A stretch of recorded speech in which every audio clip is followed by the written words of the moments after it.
పెన్షన్లు, రుణ మాఫీలు, ఉద్యోగ భృతి, ఉచిత సర్వీసుల ఆఫర్ ద్వారా మన నాయకులు మన దేశాన్ని మరో వెనిజులాగా మారుస్తున్నారా? ఇప్పుడు అలాగే అనిపిస్తుంది.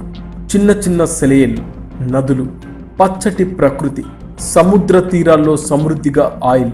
1970లో వెనిజులా ప్రపంచపు 20వ ధనిక దేశాల్లో ఒకటి. ఓ నాయకుడు అధికారంలోకి రావడానికి కోసం ఎన్నికల సమయంలో ఖాళీగా ఇంట్లో కూర్చున్న వారికి, బీద కుటుంబాలకి నెల నెల ధన సహాయం ప్రకటించాడు. గొప్పగా గెలిచాడు. దేశ ఐశ్వర్యం అందరికీ పంచాడు. తర్వాత ఎన్నికల్లో కార్మికుల, ఉద్యోగస్తుల జీతాలు 5 రెట్లు పెంచాడు. సింగిల్ పేరెంట్స్ ఆడవారికి అనూహ్యంగా కానుకలిచ్చాడు. 2008లో మళ్లీ ఎన్నికలు వచ్చాయి.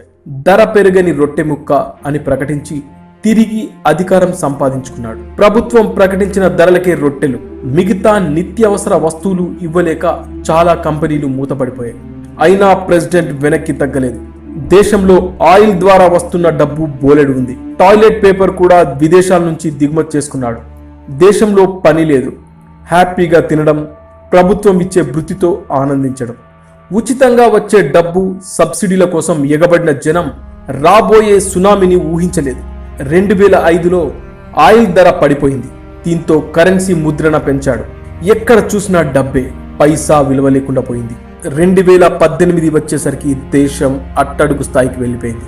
ఉచిత సబ్సిడీలు ఆగిపోవడంతో దానికి అలవాటు పడ్డ యువకులు కత్తులు, పిస్తోళ్లు పట్టుకొని లూటీ చేస్తున్నారు.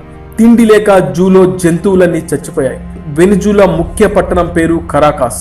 కరాకాస్ అంటే జంతువుల కలేబరం. ప్రతి ఏటా ఆ నగరంలోని ప్రతి 1,00,000 మంది జనాభాలో 20,000 మంది మర్డర్లకి గురవుతున్నారు. ప్రపంచంలో 10వ పెద్ద లంచగొండి దేశంగా మారిన వెనిజులా ప్రజెంట్ ప్రపంచపు అత్యంత ప్రమాదకరమైన రక్తపాత దేశాల లిస్టులో నెంబర్ 1 స్థానంలో ఉంది.